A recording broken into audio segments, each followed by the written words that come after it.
نشرة الأخبار من الفضائية الإريترية، معكم فيه عبد الوهاب محمد أمان، والبدء بأهم العناوين. الرئيس السياسي أفورقي يصل روسيا.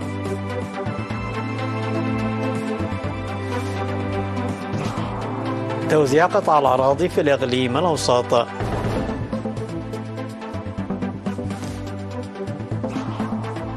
ورشة عمل لقصائد النار الشفهية.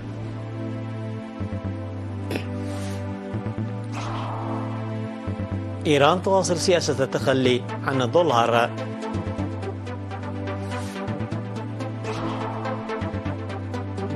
وزير الدفاع الروسي يصل إلى كوريا الشمالية.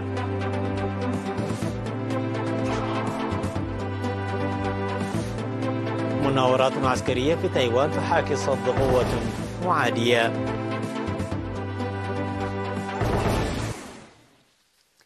من العناوين إلى التفاصيل.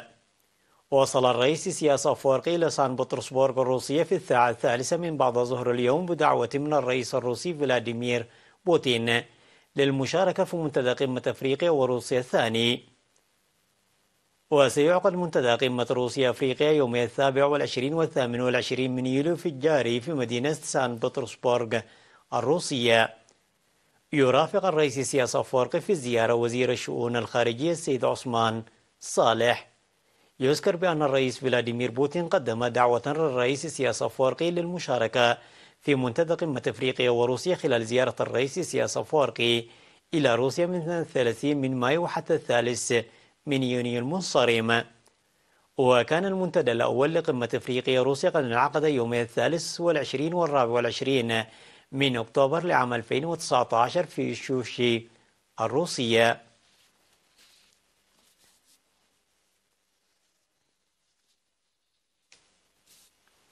أفاد مسؤول قسم الأراضي في الإقليم الأوسط السيد مكنن مائيل بتوزيع 8700 قطعة أرض للمواطنين في مديريات قلة نفحي وبريخ وسرجغة في السنوات الخمسة الماضية. وأوضح الوكالة الأنباء الإريترية إيرنا بأن 14491 مواطنا تقدموا بطلبات الحصول على قطع الأراضي السكنية من العام 2018 وحتى 2023. وقدمت الأراضي ل 8697 مواطن، بينهم 2988 امرأة، بموجب المرسوم رقم 58 لعام 1994. وقال أن عملية توزيع قطع الأراضي الطيسة تتم في المساحات المفتوحة والأماكن الفارغة وسط القرى ضمن الأراضي المخططة، مضيفا بأن 11100 من سكان القرى أمبادرهو وشمانوغوس لعلاي وسعزقا اختاروا الأماكن الشاغرة في قراهم. وذكر أنه في المستقبل سيتم إجراء عمليات توزيع مماثلة في مرحانو وزقب وقشت وسعدانبا وعد تخلو وعد نوغود وحمبرتي، مشيرا إلى أن عملية توزيع قطاع الأراضي الطيسة تجرى بالتعاون مع الإدارات ولجان القرى ولجان الأراضي الطيسة وقسم الخرائط.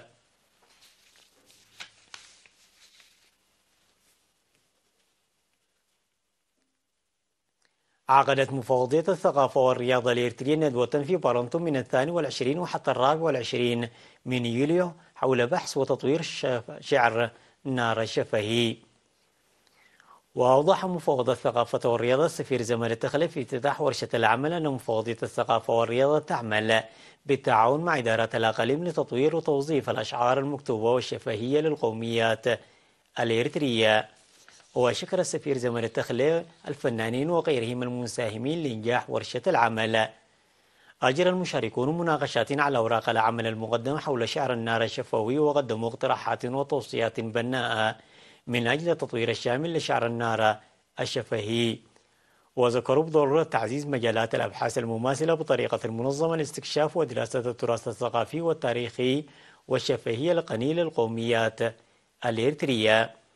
وشدد حاكم إقليم القشبركة السفير محمود علي حوري في كلمة الختامية على أهمية ورشة العمل والأفكار المكتسبة منها، ودعا لتعزيز دور المجتمع لدعم الجهود الحكومية لتوثيق الموروثات التراثية الشفهية ونقلها للأجيال.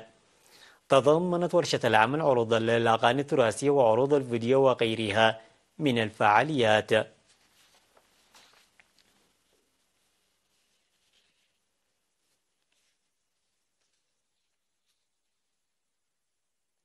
قام أعضاء ضابط التعبئة والتوجيه في وزارة الدفاع بنفير تنموي يوم 25 من يوليو في المنحدرات الشرقية بمنطقة بيت قرقش في الإقليم الأوسط. شمل النفير أعمال بناء المدرجات والحواجز المائية وإعداد الحفير للتشجير. وأكد المشاركون وبينهم فنانون ورياضيون على الاستعداد للعناية المستمرة بالأراضي المنمى في المنطقة.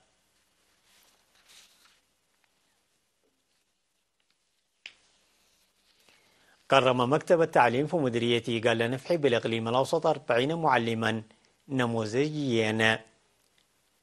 وقال مسؤول التعليم في المديرية الأستاذ دانيال سلومون أن المعلمين المكرمين عملوا بمثالية بأخلاق المهنية وإعداد وتنفيذ الخطط التعليمية والعملية التعليمية وتنظيم التعليم الإضافي ولقاء أولياء الأمور ومختلف الأنشطة الأخرى.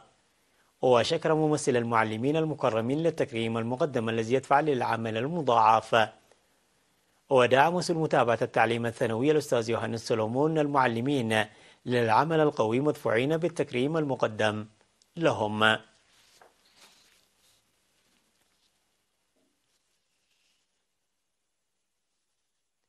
الأخبار العالمية بعد فاصل قصير، تفضلوا بالبقاء معنا.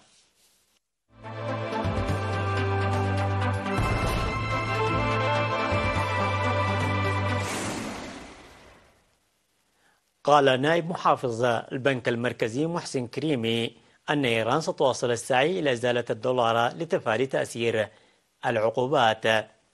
وأعلن اتحاد المقصة الآسيوي، وهي مؤسسة مقصة تجارية إقليمية متعددة الأطراف ومقرها طهران وتتألف من 9 دول أعضاء في مايو، أنه سيطلق بديلا لنظام السوفييت الذي تأثر بشدة بالولايات المتحدة، مشيرا إلى أن الدول المنطقة رأت الحاجة إلى دفع متسارع لإزالة الدولار في السنوات الأخيرة. وقال كريمي إن إيران تحاول استخدام قدرات وحدة تنسيق الدعم لتقليل اعتمادها على الدولار الأمريكي في التبادلات. وتسعى الدول إلى إقامة علاقات اقتصادية ثنائية مستقلة دون تدخل دولة ثالثة. وقال كريمي إن الدول لديها توجه متزايد لتقليل اعتمادها على الدولار واليورو والالتفاف على أدوات العقوبات.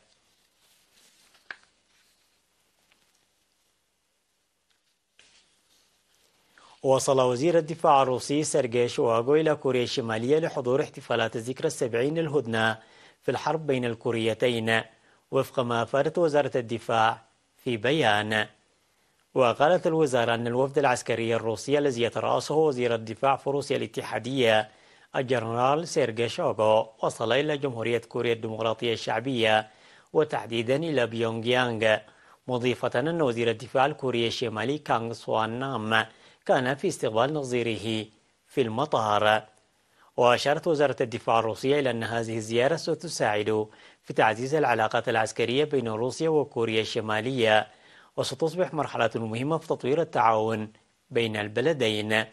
كما تستقبل كوريا الشمالية وفدا رفيع المستوى قادما من الصين خلال الأسبوع الجاري، والذي يصل للمشاركة في احتفالات الذكرى السنوية لانتهاء الحرب الكورية، فيما يعتقد أنه أول زيارة لمسؤولين أجانب لبيونغ يانغ منذ تفشي فيروس كورونا كوفيد-19.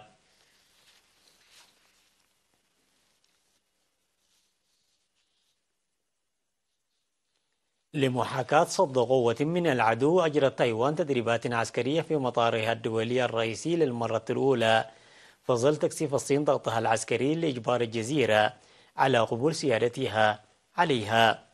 وجاء تدريب في مطار تايوان الدولي الرئيسي في جزيرة في إطار تدريبات هانغ كوانغ السنوية التي تركز على حماية البيئة التحتية وضرب السفن العدو القادمة لإبقاء الممرات المائية الرئيسية مفتوحة.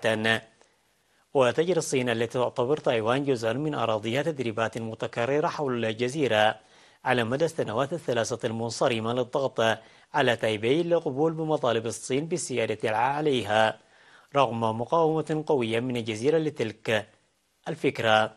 وقالت وزارة الدفاع أن التدريبات تمت بمشاركة 6 طائرات هليكوبتر، من بينها طائرات من طراز أباتشي الهجومية ونحو 180 جنديا لمحاكاة صد قوة من العدو سيطرت على منشآت المراقبة الجوية في المطار.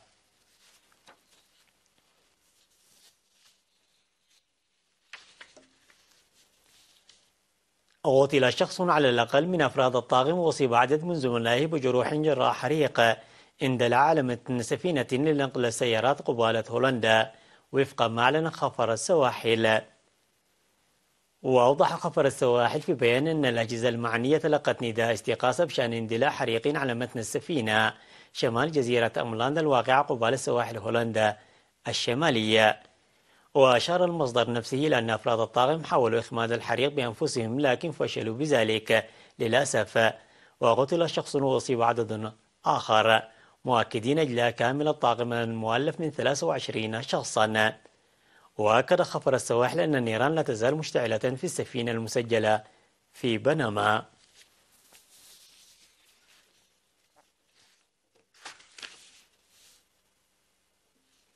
تذكير بأهم العناوين مرة أخرى.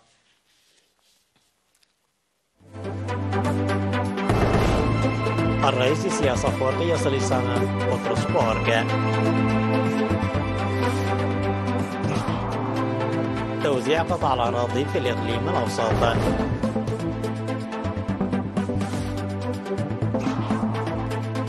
ورشة عمل لقصائد النار الشفهية.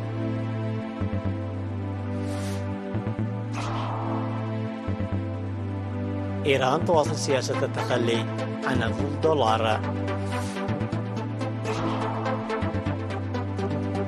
وزير الدفاع الروسي يصل إلى كوريا الشمالية.